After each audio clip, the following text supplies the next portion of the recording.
प्यारे साथियों नमस्कार। सुप्रीम कोर्ट का बुलडोजर को लेकर अब दोबारा से गाइडलाइन और टिप्पणी आई है। इस वीडियो में हम लोग चर्चा करेंगे और इसके साथ साथ महाराष्ट्र हाईकोर्ट की नागपुर डिवीजन ने भी बुलडोजर को लेकर अपनी सख्त टिप्पणी की है। और इस वीडियो में हम लोग जानने वाले हैं ऐसे वो प्रोविजन, ऐसे वो केस लॉज जो बुलडोजर से रिलेटेड है और सुप्रीम कोर्ट ने समय समय पर अपनी टिप्पणी की क्या की है। जब से भारत में भाजपा सरकार जो राज्यों में है तब से वो सरकारें आई हैं, तो सरकारें अपने एडमिनिस्ट्रेशन को अच्छा करने के लिए, एडमिनिस्ट्रेशन को और बेहतर बनाने के लिए बुलडोजर की कार्रवाई करती रही है। ऐसे व्यक्ति या फिर ऐसे अन्य व्यक्ति जो आपराधिक गतिविधियों में भी नहीं है, संशय के आधार पर इसका दुरुपयोग होता जा रहा है, ये सुप्रीम कोर्ट का कहना है। अब हम एक एक करके इस बात को जो है समझने की कोशिश करेंगे, साथ ही साथ केस लॉज को भी देखेंगे और हम इसे पूरी तरीके से डिस्कस करेंगे। तो देखिए अभी क्या हुआ है, सुप्रीम कोर्ट ने अभी आज ही ये जो है अपनी टिप्पणी करी है कि जो कई राज्यों में बिना किसी कानूनी नोटिस के, मतलब 24 घंटे के अंदर यदि किसी को नोटिस दिया और 24 घंटे के अंदर ही आपने मकान को डेमोलिश कर दिया, मकान को ध्वस्त कर दिया, this is the unconstitutional procedure. तो आप ये एक तो गलत है और दूसरा सुप्रीम कोर्ट पहले कह चुका था कि कम से कम आपको 15 डेज का कूलिंग पीरियड देना है। 15 दिन के लिए आपको नोटिस देने के 15 दिन तक का दूसरी पार्टी का वेट करना है, उसके बाद ही आप अगले प्रोसीजर को आप जो है एग्जीक्यूट कर सकते हैं। तो सुप्रीम कोर्ट ने कहा बिना किसी कानूनी प्रक्रिया के यदि किसी भी दंगे, अपराध या विरोध प्रदर्शन से जुड़े आरोपी के घरों को बिना किसी कानूनी प्रक्रिया के ध्वस्त कर दिया जाता है, तो सुप्रीम कोर्ट ने कहा कि इस प्रकार की जो कार्यवाही हैं वो असंवैधानिक है। लेकिन फिर भी प्रशासन जो है वो बार बार अपनी मर्जी से कानून का उल्लंघन करता दिख रहा है। और ये अभी इलाहाबाद की जो कार्यवाही हुई है, इलाहाबाद का मामला था, उसको लेकर सुप्रीम कोर्ट ने अपनी ये बहुत बहुत सख्त लहजे में टिप्पणी की है। अब सुप्रीम कोर्ट के साथ साथ पहले हम लोग जो हैं केस लॉज देखेंगे और इसके साथ साथ हम देखेंगे कि कहां कहां पर व्यक्ति को, भारत के लोगों को इंडियन कॉन्स्टिट्यूशन में दिया गया है। एक तो इक्वलिटी का राइट, आर्टिकल 14 हम लोग देखेंगे। आर्टिकल 14 के साथ साथ जहां पर किसी भी व्यक्ति को संपत्ति को नष्ट करना सीधा सीधा आर्टिकल 14 का वायलेशन होगा। और आर्टिकल 19 क्लोज फर्स्ट क्लोज जी में भी जो है व्यवसाय करने की स्वतंत्रता, मान लीजिएगा किसी व्यक्ति ने कोई अपनी दुकान खोल रखी है, कोई उसका कमर्शियल बिल्डिंग है, कोई कमर्शियल शॉप है, तो उस पर भी संपत्ति बिना किसी ठोस आधार पर संपत्ति को नष्ट करना भी आर्टिकल 19 का वायलेशन माना जाएगा। साथ ही साथ आर्टिकल 21 जो बात करता है जीवन और जीवन के प्राण एवं जीवन की व्यक्तिगत स्वतंत्रता से रिलेटेड है, जिसमें घर को बिना उचित प्रक्रिया के गिराना आर्टिकल 19 का वायलेशन जो है वो माना जाएगा। और साथ ही साथ अनुच्छेद 300A जो पहले फंडामेंटल राइट्स था पर 44 कॉन्स्टिट्यूशन अमेंडमेंट से इसको जोड़ा गया, संपत्ति का राइट्स यानी जो प्रॉपर्टी का राइट्स है, उसमें भी ये बताया गया है कि किसी भी व्यक्ति को संपत्ति को बिना किसी कानूनी प्रक्रिया से छीना नहीं जा सकता है, मतलब कानूनी प्रक्रिया आपको अपनानी ही पड़ेगी। अब ये मामला चर्चाओं में इसलिए है क्योंकि 24 घंटे का नोटिस दिया विद इन 24 आवर आपने मकान गिरा दिया और सुप्रीम कोर्ट ने कहा कि भाई 24 आवर तो कम से कम बीतने दो, जबकि सुप्रीम कोर्ट ने कह रखा है कि 15 दिन आपको नोटिस देने के बाद वेट करना होगा। और ये चीजें जो है बुलडोजर नीति जो है सुप्रीम कोर्ट जो है इस पर काफी पहले भी अपनी बात रख चुका है और वो केस का नाम है MD Mustafa versus union of India, 2023 का ये केस था।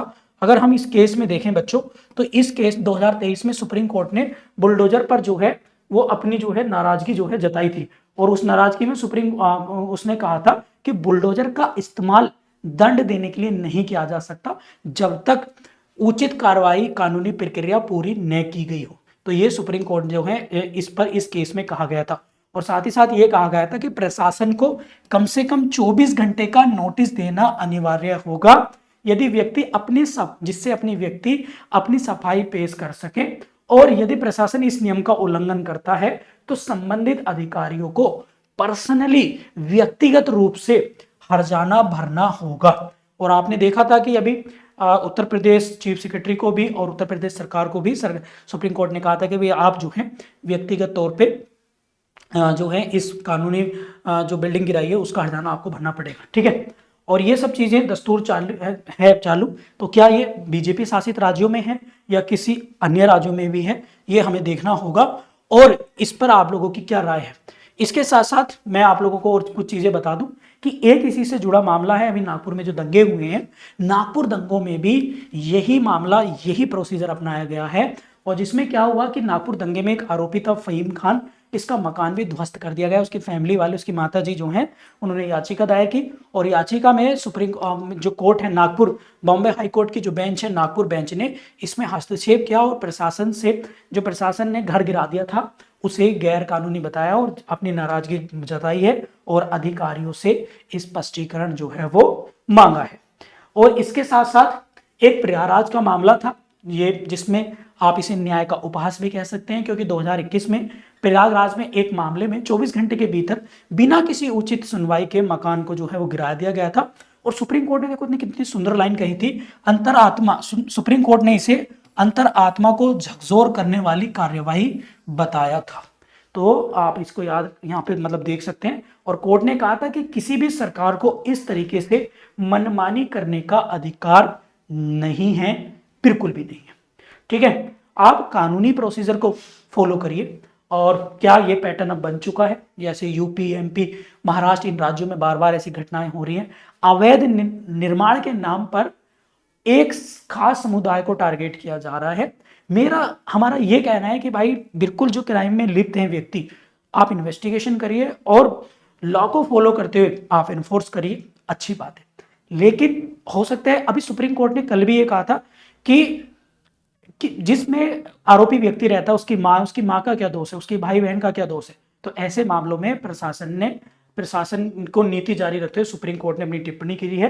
तो ये आप लोग जो है देख सकते हैं। ठीक है, और सुप्रीम कोर्ट ने कहा था 2019 में भी जम्मू कश्मीर भूमि अधिग्रहण मामले में सुप्रीम कोर्ट ने कहा था कि किसी नागरिक की उसकी संपत्ति से उसके अधिकार के बिना उसको नहीं छीना जा सकता है।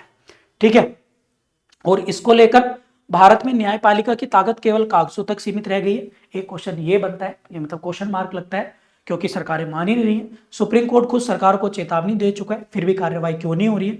और क्या राजनीति न्याय से ऊपर हो चुकी है?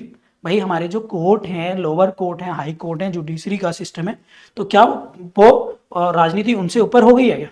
तो ये सब चीजें आप लोग देखेंगे और ये हमारा कंक्लूजन है कि इससे अगर यही सिलसिला जारी रहा तो आम नागरिकों के अधिकार सुरक्षित नहीं रहेंगे। सुप्रीम कोर्ट को और सख्त कदम उठाने होंगे ताकि न्यायपालिका की डिग्निटी, गरिमा बनी रहे। कानूनी सुधार की जरूरत है ताकि प्रशासन इस प्रकार की मनमानी ना कर सके और लोकतंत्र में कानून का शासन सर्वोपरि होना चाहिए, न कि किसी पार्टी विशेष या विशेष समुदाय की मनमानी के। और ऐसा हमें क्यों करना चाहिए? क्योंकि भारत जो एक लोकतांत्रिक देश है और यहाँ पर न्याय बुलडोजर के नीचे कुचला जाए, ऐसा बिल्कुल नहीं होना चाहिए। न्याय का जो अधिकार है वो हमारे संविधान के तहत हमारी न्यायपालिका को। आपकी इस पर क्या राय है प्लीज कमेंट बॉक्स में जरूर बताइएगा। और इस तरह की इन्फॉर्मेटिव वीडियोस आप लोगों को टारगेट फॉर IQ पे मिलती रहेंगी। यदि आप चैनल पर पहली बार आए हैं तो चैनल को जरूर सब्सक्राइब कर लीजिएगा। Thank you.